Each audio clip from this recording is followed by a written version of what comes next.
ஜெய் வராகி, ஜெய் ஜெய் வராகி. என் செல்லமே, இந்த வராகி அம்மா உனக்காக மஞ்சளும் குங்குமமும் கொடுத்துருக்கேன். இதில் ரெண்டில் ஒன்றை தொட சொன்னேன்னா காரணம் இல்லாமலா இருக்கும்? மஞ்சள் என்பது மங்களகரமான பல நல்ல நிகழ்வுகளை உன் வீட்டில் நடத்துறதுக்காக கொண்டு வந்திருக்கேன். குங்குமம் என்பது நீ எதிர்பார்த்த விஷயத்தில் உனக்கு வெற்றியை தருவதற்காக கொண்டு வந்திருக்கேன். இப்போ சொல்லு, உனக்கு எது வேணும்? கூடிய சீக்கிரம் நீ நினச்சபடி உன் வாழ்க்கையில் நல்லது நடக்கணுமா, அல்லது நீ எதிர்பார்த்த விஷயத்தில் உனக்கு வெற்றியை கொடுத்து உன் வாழ்க்கையை வசந்த காலமாக மாற்றணுமான்னு யோசி. நீ எதை கேட்டாலும் அதை சிறப்பாய் செஞ்சு முடிச்சு உன் வாழ்க்கையில் முன்னேற்றத்தை கொடுப்பதற்கு தயாராக தான் இந்த வராகி அம்மா உனக்குன்னு ஒரு வாய்ப்பை உன் கண்களில் காட்டியிருக்கேன். அடுத்தவர் வளர்ச்சியை கெடுப்பதிலும் அடுத்தவரை விமர்சனம் செய்வதிலும் இருக்கும் கவனத்தை முதல்ல உன் வாழ்க்கையின் முன்னேற்றத்திற்காக நீ செலுத்தப்பாரு. அடுத்தவன் 1000 செஞ்சுட்டு போட்டும், அதை பார்த்து யோசிக்கவோ கவலை கொள்ளவோ உனக்கு நேரமில்லை என் செல்லமே. உன் வாழ்க்கையை நிம்மதியாக சந்தோஷமாக முன்னேற்றத்தோடு வாழ்வதற்கான வேலைகளை பற்றி யோசனை செய். நிம்மதியான வாழ்க்கை என்பது ஓடி ஆடி சம்பாதிச்சு கஷ்டப்பட்டு ஆடம்பரமாக வாழ்க்கையை வாழணும்னு நான் சொல்ல வரல.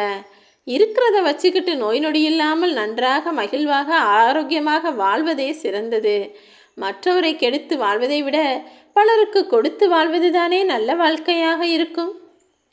ஒரு சக்கரைங்கிறது மிகவும் சிறிய அளவில் இருந்தாலும் அதன் மூலமாக வரக்கூடிய இனிப்பு என்பது மிகவும் பெரிதல்லவா? அதே போலதான் மிளகும் பார்க்குறதுக்கு சிறியதாக இருந்தாலும் அதிலிருந்து வரக்கூடிய காரம் என்பது மிகவும் பெரியதல்லவா? இப்படி தான் உன் வாழ்க்கையில் நடக்கக்கூடிய பல விஷயங்களும் அது சின்ன விஷயந்தானே நினச்சி நீ முக்கியத்துவம் கொடுக்காம இருந்தீன்னா அது பல விஷயங்களை நடத்தி முடிச்சிடும். உன் வாழ்வில் சின்ன சின்ன விஷயங்களுக்கெல்லாம் முக்கியத்துவம் கொடுத்தால் அது உன் வாழ்க்கையவே அழகான வாழ்க்கையாக மாற்றிடும். உன் பிள்ளைங்க, உன் குடும்பம், உன்னுடைய கூட பிறந்தவங்க, உன் அம்மா அப்பான்னு யாராக இருந்தாலும் அவங்கக்கிட்ட அன்பாக பாசமாக பொறுமையாக பேசி அவங்களுக்கு நேரத்தை செலவழி. அவங்களுக்கு விருப்பமானதை உன்னால் முடிஞ்சால் வாங்கி கொடு. எல்லாரிடமும் இனிமையாக அன்பாக பொறுமையாக பொறுப்பாக பேசினா அதன் மூலமாக உன் வாழ்வில் நீ உயர்ந்த இடத்தை பெறுவாய் என் செல்லமே. நொந்தவன் வாழ்க்கையை நீ படிப்பினையாக எடுத்துக்கிட்டினா போதும். உயர்ந்த மனிதனுடைய வாழ்க்கையை உனக்கான குறிக்கோளாக வச்சுக்கோ. நிச்சயமாக உன் வாழ்வில் நீ ஜெயித்தே தீருவாய். மாற்றி யோசிக்காம யாருடைய வாழ்க்கையிலும் மாற்றங்கள் வந்துவிடாது என் செல்லமே. நீ ஜெயிப்பதற்கான விஷயங்களை நீதானே யோசிக்க வேண்டும். வார்த்தை ஜாலங்களோடு பேசுபவர்களை யாரும் ரசிப்பதில்லை. ஆனால் வார்த்தைகளால் பாராட்டுபவர்களை, வார்த்தைகளால் வழிகாட்டுபவர்களை நிச்சயமாக இந்த உலகம் விரும்பும். உன்னுடைய வார்த்தைகள் மட்டும் அழகாக இருந்ததுன்னா உன் வாழ்க்கையே அழகாக மாறிவிடும் என்பதை புரிந்துகள். இது புரியாதவர்கள் தான் வார்த்தை ஜாலங்களால் பேசி மயக்கிறவங்கள்ட்ட நல்லவங்க நினைப்பாங்க. ஆனால் உண்மையான நல்லது செய்யக்கூடிய என் பிள்ளையான நீ நிச்சயமாக எல்லாராலும் புரிந்து கொள்ளக்கூடிய ஆளாக மாறி போவாய். நல்லவங்க மனசுக்கு வெள்ளையடிக்கணுன்ற அவசியமே இல்லை. அவர்கள் எல்லாருக்கும் நல்லதை தான் செய்கிறார்கள் என்பதை பார்ப்பவர்கள் புரிந்து கொள்வார்கள். நீயும் எப்போதும் எல்லாருக்கும் நல்லது செய்யக்கூடிய ஆளாக இரு என் செல்லமே. அனுபவத்தினால் மட்டுமே பெற வேண்டிய சில விஷயங்களை 1000 ஞானிகளும் 1000 ஆசிரியர்களும் வந்து சொல்லி கொடுத்தாலும் உணர வைக்க முடியாது. ஏன்னா வாழ்க்கைங்கிறது சாகும் வரைக்கும் கிடையாதே. இந்த உலகத்தில் எல்லார் மனசுலையும் மனிதன் வாழ்ந்துகிட்டு இருக்கும் காலம் வரை அவன் வாழ்வான். வாழ்வது ஒரு வாழ்க்கை தானே. அந்த வாழ்க்கையை அர்த்தமுள்ளதாக வாழ்ந்து விட்டு போக முயற்சி செய். இந்த உலகம் இருக்கும் வரையிலும் உன்னுடைய புகழும் இருக்க வேண்டும் என இந்த வராகியம்மா நான் ஆசைப்படுறேன். ஓடாத நதியில் தேடாத மனமும் தெளிவு கொள்ளாது தானே. நதி எப்படி ஒரு இடத்துல நிற்காமல் ஓடிக்கிட்டே இருக்குமோ அதே போல் உன்னுடைய வாழ்க்கையிலும் நீ ஒரு சில விஷயங்களை தேடி தெளிவு பெற தயாராகு. எப்போதும் நீ ஜெயிக்கணும்னு ஆசைப்படுறேன். வாழ்க்கையை வாழும்போது அதில் கிடைக்கக்கூடிய விஷயங்களை அவ்வப்போது அனுபவிச்சிடணும். ஏன்னா வாழ்க்கையை ஒரு முறை கடந்து போயிட்டினா மீண்டும் அதை திரும்ப அனுபவிக்க முடியாது என் செல்லமே. எல்லாமே சில காலம்தானே.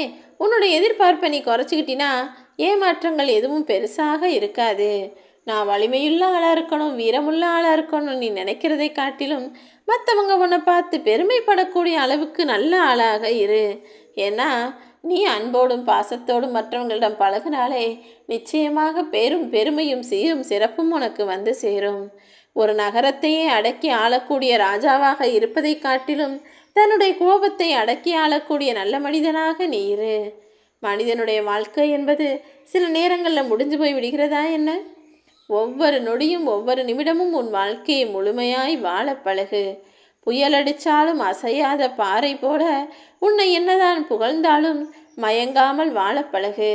புகழ்ந்தாலும் இகழ்ந்தாலும் எதையும் கண்டுகொள்ளாமல், எதற்குமோ மனசில் இடம் கொடுக்காமல் அப்படியே கேட்டுட்டு அங்கிடமே மறந்து போய்விடு என் செல்லமே. மனசில் ஆசைகளும் விருப்பங்களும் இருக்கிறவன் தான் ஐயோ நடக்காமல் போயிட்டா என்ன செய்கிறதுன்னு பயந்து பயந்து வாழுவான். ஓ மனசில் ஆசையோ விருப்பங்களோ பெரிய அளவில் இல்லைன்னா என்ன நடந்தாலும் அதை ஏற்றுக்க தயாராக பயமின்றி தானே நீ வாழ்வாய். இன்னைக்கு நீ என்ன வாழ்க்கையை வாழ்கிறன்றத நீ ஏற்கனவே வாழ்ந்த வாழ்க்கை தான் தீர்மானித்தது. அதாவது உன்னுடைய எண்ணங்களின் மூலமாக தான் நீ இப்போதே இந்த வாழ்க்கையை வாழ்ந்துக்கிட்டு இருக்க. எல்லா மனிதனுடைய வாழ்வும் அவனவன் எண்ணங்களால் தான் ஆக்கப்பட்டிருக்கிறது என்பதை புரிந்துகொள். அடுத்தவை செஞ்ச தவறுக்கு நீ கோபப்பட்டு உன் நிம்மதியை கெடுத்துக்காதே என் செல்லமே. நீ நிம்மதியாக வாழணும்னா ஒரு சில இடங்களில் விட்டு கொடுத்துப்போ, ஒரு சில இடங்களில் அவங்கள கண்டுக்காமல் விட்டுட்டு போ. அதுதான் உனக்கு நிம்மதியை தரும், உன் மனசுக்கு சந்தோஷத்தை தரும். இரும்பில் இருக்கக்கூடிய துரு என்பது அந்த இரும்பு முழுவதையும் அழித்துவிடும். நீ இரும்பாக இரு, ஆனால் உன்னுடைய செயல்களில் துரு ஏறாத அளவுக்கு எப்போதும் செயல்களை புதிதாக அமைத்துக்கொள்ளேன் செல்லமே. நேற்று நடந்ததை உன்னால் மாற்ற முடியாது. நாளைக்கு இதுதான் நடக்கும்ன்றதை உன்னால் தீர்மானிக்கவும் முடியாது, நடக்க போகிறத தடுக்கவும் முடியாது. ஆனால் இன்றைய பொழுதில் இந்த நாளில் செய்யக்கூடிய செயல்களை உனக்கு சாதகமாக வச்சுக்கலாம் அல்லவா? எல்லா துன்பங்களுக்கும் ஒரே தீர்வு உனக்கான மனசும் உன்னுடைய செயல்களும் தான்ங்கிறத புரிஞ்சுக்கோ. அமைதியாக இருக்கிறவனையெல்லாம் முட்டாளுன்னு நினச்சிடாத. இந்த உலகத்தில் பேசுபவனை விட கேட்பவன் தான் மிகச்சிறந்த புத்திசாலி. உன்னை புரிந்து கொள்ளாத எதுவும் உன்னுடன் நிலைக்காது என் செல்லமே. அதே நேரத்தில் உன்னை புரிந்து கொண்ட எதுவும் உன்னை விட்டு விலகியும் போகாது. எந்த பிரச்சனையாக இருந்தாலும் அதை பேசி தீர்க்கணும்னு பாரு. பேசி பேசி பிரச்சனையை பெருசு பண்ண வேணாம். நடக்க வேண்டிய வேலையை பார்க்கணுமே தவிர நடந்ததை கிளறாதே என் செல்லமே. உனக்கு ஏதாவது ஒருத்தவங்க கிட்ட பிரச்சனை, ஒருவர் செய்யக்கூடிய செயல் சரியில்லைன்னா அதை உரியவர்களிடம் போய் பொறுமையாக சொல்லணுமே தவிர அதை அவர்களை தவிர மற்ற ஊரெல்லாம் போய் சொல்லிக்கிட்டு இருக்கக்கூடாது. யாருக்கிட்ட என்ன சொல்லணுமோ அதை நேரங்கால பார்த்து சரியாக சொல்லு. உன் மனசுக்குள்ளே உறுதி இருக்கலாம், ஆனால் ஒருபோதும் பிடிவாதம் இருக்கக்கூடாது என் செல்லமே. உனக்குள்ள என்ன விஷயம் சேவையோ அந்த விவரத்தை கேட்கலாம். தேவையில்லாத வீண் வார்த்தைகளை யாரிடமும் பேசவும் வேண்டாம், புறம் பேசி திரியவும் வேண்டாம். எந்த பிரச்சனையாக இருந்தாலும் அதற்கான தீர்வை தான் தேட வேண்டுமே தவிர அந்த விஷயத்தை பற்றி தர்க்கம் பேசி நேரத்தை வீணாக்கக்கூடாது. தேவையில்லாத வார்த்தைகளை பேசுவதை காட்டிலும் மௌனம்தானே சிறந்தது.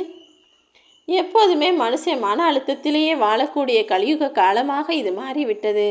ஆனால் உண்மையை சொல்லட்டுமா, நீ கடந்த காலத்தில் நடந்த விஷயத்த நேற்று நடந்ததை நினச்சா கூட உனக்கு தேவையில்லாத மன அழுத்தம்தான் உண்டாகும். அதனால் நேற்று நடந்தது காலையில் நடந்தது நீ எதையும் யோசிக்காத. எதிர்காலத்தை நினச்சி என்னாகுமோன்னு கவலையும் படாத.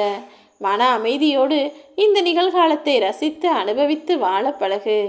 யாரையும் குறைச்சி பேசி ஓ மதிப்பை நீ கூட்ட நினைக்காதே என் செல்லமே. அப்படி நீ பேச ஆரம்பிச்சினா நாளடைவில் உன் தலங்கனம் அதிகமாகிடும். எப்போதுமே எல்லா விஷயங்களையும் சரியாய் சிறப்பாய் முறையாய் செய்து கொள்ளக்கூடிய ஆளாக, அமைதியாய் பொறுமையாய் பேசக்கூடிய ஆளாக மாறிவிடு என் செல்ல குழந்தையே. இந்த உலகத்தில் நிரந்தரம்னு எதுவும் கிடையாது. இன்னைக்கு உனக்கு இருக்கிற பிரச்சனையும் கூட நாளைக்கு இல்லாமல் போகும்படி நான் பார்த்துக்கிறேன். உண்மையிலேயே நல்லவனாக இருக்கிறது நல்ல விஷயந்தான். ஆனால் நல்லது கெட்டது கூட தெரியாத அளவுக்கு நல்லவனாக இருந்தீனா எல்லாரும் உன்னை சுலபமாக ஏமாத்திடுவாங்க இல்லையா? பார்த்து நடந்து கொள்ளேன் செல்லமே.